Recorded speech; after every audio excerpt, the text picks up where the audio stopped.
Assalamualaikum warahmatullahi wabarakatuh. Selamat pagi, salam sejahtera untuk kita semua. Bertemu lagi dengan saya Bu Ernawati dari Hadijaya. Kita lanjut ya untuk persiapan dan apa-apa sih yang harus dilakukan terkait menjadi seorang babysitter atau pengasuh anak yang baik. Itu juga pertama harus memahami sikap, mental, serta kepribadian yang positif. Khususnya yang pertama adalah kedisiplinan. Kedisiplinan ada dua, terhadap diri sendiri dan terhadap tugas dan tanggung jawab. Terhadap diri sendiri, menjadi seorang babysitter dan pengasuh anak yang baik, diusahakan bangun pagi pada waktu yang ditentukan atau bisa melaksanakan ibadah, kalau muslim bisa melaksanakan ibadah sholat subuh pagi. Setelah bangun tidur bisa bebersih dulu, bebersih badan dan kebersihan pakaiannya. Setelah itu melaksanakan ibadah sesuai agama dan kepercayaannya masing-masing. Setelah melaksanakan sholat subuh, baru mempersiapkan mulai bekerja sebelum baby dan balita yang diasuhnya bangun. Baik itu terkait persiapan makan minum, pakaian, kebersihan kamar, dan mungkin alat-alat main yang lainnya. Yang ketiga selanjutnya adalah persiapan juga untuk pakaian kita dicuci, dibersihkan. Badan kita juga harus bersih, terkait kebersihan rambut, kuku, tangan, dan semuanya harus diperiksa. Setelah itu kita baru siap bekerja. Jadi seorang babysitter yang baik juga setelah bekerja semuanya, selesai baby dan balitanya tidur, kita usahakan dirapikan lagi apa-apa yang sudah dipakai pada saat mengasuh bayi dan anak, pada saat mungkin tidur siangnya kita usahakan dirapikan. Alat mainnya, persiapan pakaian, dan makan minumnya juga sudah dipersiapkan untuk hari itu. Jadi tidur malam juga dilakukan pada saat baby atau balitanya sudah istirahat baru tidur. Tidak setelah baby balitanya tidur kita tidak melakukan aktivitas atau kegiatan yang lain yang terlalu malam larut sehingga malah ngantuk pada saat bekerja. Itu akan membahayakan keselamatan dan tidak bagus untuk kesehatan diri kita sendiri, juga keselamatan untuk baby dan balita. Pada saat kita akan mengambil cuti, setiap bulannya mendapatkan cuti 2 hari, kita juga harus mengetahui kondisinya, harus pamit dulu ke pengguna jasa orang tua baby dan balita jauh-jauh hari sebelumnya. Dan apabila kondisi baby dan balita yang kita asuh sedang sakit, walaupun kita mendapat jatah cuti, kita usahakan untuk tunda sampai baby dan balitanya memang benar-benar sehat. Dan pada saat cuti tidak melakukan kegiatan yang lain kecuali hanya istirahat atau mungkin kalau memang mau refreshing, tetapi tetap menjaga diri kita. Kedisiplinan yang kedua itu terhadap tugas dan tanggung jawab. Yang pertama adalah membersihkan lingkungan tempat bermain dan ruang tidur, juga keperluan untuk bermain, mungkin keperluan untuk beraktivitas bayi dan balita. Selanjutnya mencuci dan mensterilkan alat makan dan minum bagi bayi dan anak yang diasuhnya. Sebelum beraktivitas kita ingat selalu mencuci tangan dengan 7 langkah yang bersih dan steril sebelum melakukan pekerjaan apapun agar bayi dan balita yang kita asuh selalu terjaga kesehatannya. Selanjutnya adalah menyiapkan makanan dan minum sesuai dengan waktu yang ditentukan atau kebiasaan dari bayi dan balita, juga waktu yang ditentukan kebiasaan dari pihak pengguna jasa atau orang tua bayi dan anak.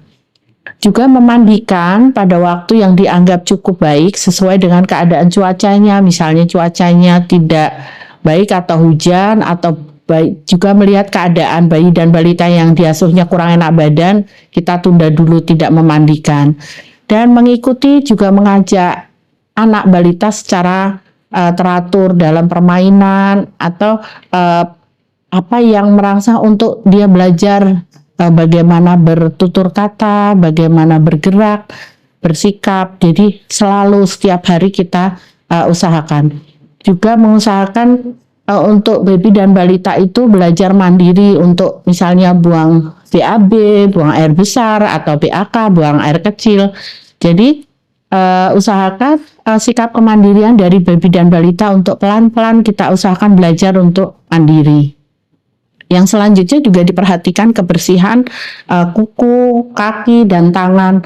Apabila sudah panjang, dipotong, dibersihkan lagi. Jadi jangan sampai baby dan balita yang kita asuh jadi tidak bersih ke kuku, tangan maupun kakinya, karena itu akan tidak bagus untuk perkembangan kesehatannya. Juga membersihkan telinga, hidung, dilihat mata juga gitu. Dan selanjutnya adalah membersihkan popok atau mengajarkan kemandirian tadi, bagaimana agar anak tidak BAB dan BAK di celana walaupun pakai pampers, tapi diusahakan untuk bisa mengatakan kapan dia harus BAB atau BAK, kita bantu agar bisa belajar mandiri.